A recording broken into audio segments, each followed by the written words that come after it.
Good evening बंधुरा तोमरा सबाई केमन आछो। आशा करी तोमरा सबाई खूब भालो आछो। आज के भिडियोटा आमी सन्ध्याबेला थेके स्टार्ट करछि। तो एखाने चले एसेछि एकटु चा करे निते।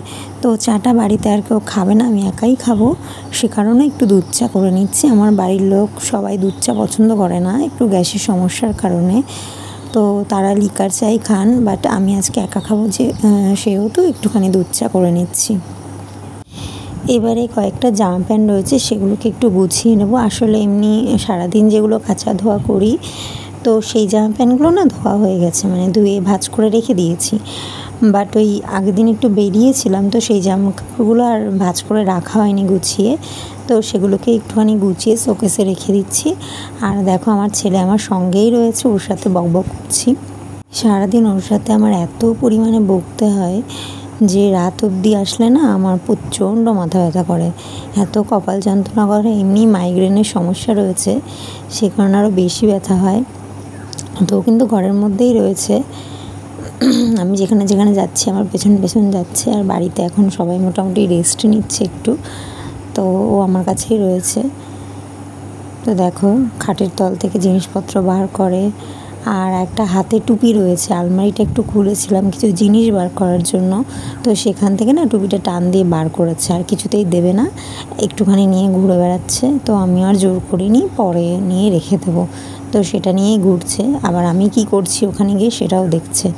ওই শোকেসের ভিতরে কিছু জিনিস একটু অগোছানো হয়েছিল, তো সেটাকে একটু ঠিকঠাক করে নিচ্ছিলাম। আমার অগোছানো জিনিসপত্র না একদম পছন্দ না। আর এখানে দেখো ভিডিওটা এডিট করার সময় আমি দেখছি আমার এত হাসি পাচ্ছিল। ক্যামেরাটা সেট করা রয়েছে, ও দেখতে পেয়েছে, ও একবার করে আগিয়ে যাচ্ছে আবার পিছিয়ে যাচ্ছে। তো একবার করে নিজেকে দেখতে পাচ্ছে, আবার সরে সরে দেখার চেষ্টা করছে, এত হাসি পাচ্ছিল। তো প্রথমে আমি ওটা খেয়াল করিনি, বাট যখন ভিডিও এডিট করছি তখন দেখলাম। দেখো কাজ করি আর ওর সঙ্গে বকবক বকবক করতে হয়। ঘরের দরজাটা দিয়ে রেখেছি, কেননা আমি যদি ওর এই কাজগুলো করি ও বাইরে চলে যাবে। এবারে একটা অন্য রকম কাজ করতে চলে এসেছি, মানে চালের বস্তা থেকে চালগুলোকে ড্রামের মধ্যে রাখতে হবে। তো প্রত্যেকবার আমাদের 50 কিলোরই বস্তা আনা হয় একবারে মাসের জন্য, বাট এবারে না ওই চালটা নেই। তো আজকে এবারে নতুন এক ধরনের চাল এনেছি, সেটা হচ্ছে জিরেকাঠি চাল। তো সেটা 26 কিলোরই বস্তা রয়েছে, তো সেটাই এনেছি। তো সেটাকেই আমি একটু ঢেলে রাখছিলাম। তো কিছুটা আগে কমিয়ে নিয়েছি, কারণ পুরোটা ধরে আমি ঢালতে পারবো না। তো সেক্ষেত্রে হাফটা বাটি দিয়ে দিয়ে ভরে নিয়ে তারপরে বাদবাকিটাকে ঢেলে নিচ্ছি। তো নাহলে বস্তাটা ওইভাবেই থাকবে। আমি প্রত্যেক মাসে যখন চালটা মানে বাড়ন্ত হয়ে যায়, যখন আনা হয় তখন এই বড় ড্রামটাকে ধুয়ে পরিষ্কার করে তারপরে চালটাকে ঢেলে রাখি। তো সেটাই করছিলাম, এই কাজগুলো একটু বাকি ছিল, তো আজকে ভেবে রেখেছিলাম যে সন্ধ্যাবেলা এই কাজটা আগে করব। তো সেটাই করছিলাম। এবার চালটা রাখার পরে না ওখানে কিছু শুকনো লঙ্কা আমি দিয়ে রাখছিলাম ভেতরে ভেতরে, তাহলে চালটা অনেক দিন ভালো থাকবে। আর সাইডে তোমরা দেখতেই পাচ্ছ পেঁয়াজ ঝুলছে। পেঁয়াজ ঝোলানোর কারণ হচ্ছে আমি একবার অনেক পেঁয়াজ কিনে এনেছিলাম। তো কিনে এনেছিলাম বলা ভুল, আমার মা দিয়েছিল। তো সেই পেঁয়াজগুলোকে না বাইরেও কিছুটা এরকম দড়ি দিয়ে ঝুলিয়ে রেখেছি, আর কিছুটা ঘরে রেখেছি। তো এইভাবে রাখলে না পেঁয়াজগুলো নষ্ট হয় না, অনেক দিন স্টোর করে রেখে খাওয়া যায়। তো সেই জন্য এখানে এভাবে রেখে দিয়েছি। দেখো তোমাদের সাথে কথা বলতে বলতে চালটাও সুন্দরভাবে গুছিয়ে সাজিয়ে ভালো করে রেখে দিলাম। এবার যেহেতু প্রচণ্ড নোংরা হয় আমাদের বাড়িতে, জানি না কোথা থেকে এত ময়লা হয়ে যায়, তো এই চালের ড্রামের উপরে একটা ন্যাকড়া আমি দিয়ে রাখি, যাতে বেশি ধুলো হলে কাপড়টা ধুয়ে দিলেই হয়ে যায়। তো দেখো সুন্দর করে ঢেলে গুছিয়ে রাখলাম। কাজগুলো করতে করতে হঠাৎ বইয়ের দোকান থেকে ফোন আসলো। তো চলে গেছিলাম পালপাড়া স্টেশনে। আমার এই বইয়ের দোকানে একটা বই অর্ডার দেওয়া ছিল, তো সেটাই চলে এসছে, ওই জন্যই কাকু ফোন করেছিলেন। তো সেই জন্য আবার বইয়ের দোকানে চলে আসলাম বইটা নিতে। তো আমার সাথে আমার ছেলেও এসছে, তোমাদেরকে দেখাচ্ছি। তার বাবা স্টেশনে বসে রয়েছে পাশে, আমি বইটা নিতে এসেছি। ওই দেখো ওর বাবার সাথে ওখানে রয়েছে। বাজার থেকে সোজা চলে এসেছি রান্নাঘরে বাড়িতে এসেই। তো ছেলেকে খাওয়ানো হয়ে গেছে, খাইয়ে দাইয়ে ওকে ওর ঠাকুমার কাছে দিয়ে চলে আসলাম একদম রান্নাঘরে। তো এখানে এসে একটু মাংসটাকে ম্যারিনেট করে রাখছি, বেশিক্ষণের জন্য রাখবো না, কারণ অনেকটা রাত হয়ে গেছে।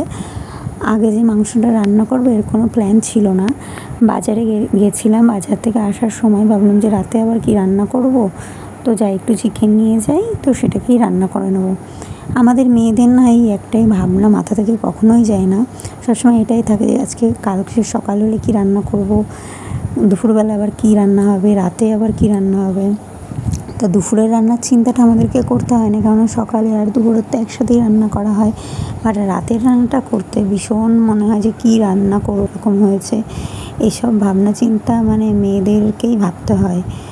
ছেলেদেরকে জিজ্ঞেস করলে ওরা বলে যা ইচ্ছে তাই করো, বাট খেতে তো আমরা দেবো না, তো কী রান্না করবো সেটা আমাদেরই ভাবনা। তো সে কারণে মনে হলো যে একটু চিকেন নিয়ে যাই, সেটাকেই রান্না করব।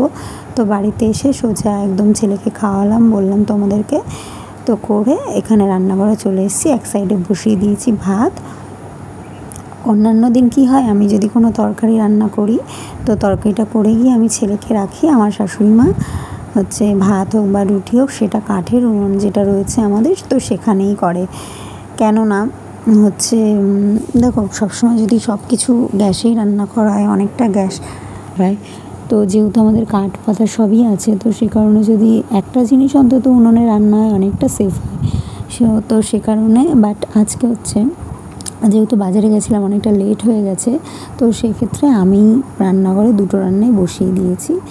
তো দেখো পেঁয়াজ টেয়াজ সব দিয়ে দিয়েছি, কিছুটা পেঁয়াজ আমি মাংসের সাথে ম্যারিনেট করে দিয়েছিলাম। আমি না যে কোনো যা রান্না করি না সমস্তটাই এক এক দিন এক এক রকমভাবে করি, যে এক নিয়মেই করতে হবে এমন কোনো আমার কাছে মানে নেই। রান্নার স্বাদটা একটু ভালো হলেই হলো, তো সেজন্য আমি চেষ্টা করি একটু আলাদাভাবেও রান্না করার। তো দেখো আজকে না মানে একটুখানি লঙ্কার গুঁড়ো ব্যবহার করেছি আমি। আমাদের বাড়িতে রান্না হলে লঙ্কার গুঁড়ো সেরকম একটা আমরা এখন ব্যবহার করি না বাবার শরীর খারাপের পর থেকে, বাট আজকে একটু করেছি। তো চিকেনটা খেতে ভালোই হয়েছিল, খুব শর্ট টাইমে রান্না করেছিলাম আর অল্প মতনই করেছিলাম। এই আমাদের থেকে যায়, কেননা বাবা মা বেশি খুব একটা খায় না, আমরা দুজনেই খাই। আমিও চিকেন অতটা বেশি ভালোবাসি না, আমার হাজব্যান্ডই যা খায়।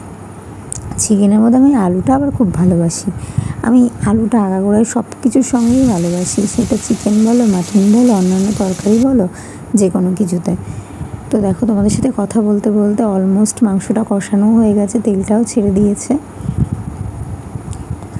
তো রান্নাটা যখন করছিলাম প্রায় 10টার কাছাকাছি বেজে গেছিলো, যেহেতু বাজারে গেছিলাম। না হলে অন্যান্য দিন আমার 9টার মধ্যে খাবার রান্না করা কমপ্লিট হয়ে যায়, তারপর আমি ছেলেকে নিয়েই থাকি। তো দেখো আজকে সেরকম বড় ভিডিও তোমাদের সাথে শেয়ার করতে পারলাম না, একটা ছোট ভিডিওই শেয়ার করলাম। তো ভিডিওটা তোমাদের কেমন লাগলো অবশ্যই জানিও। আর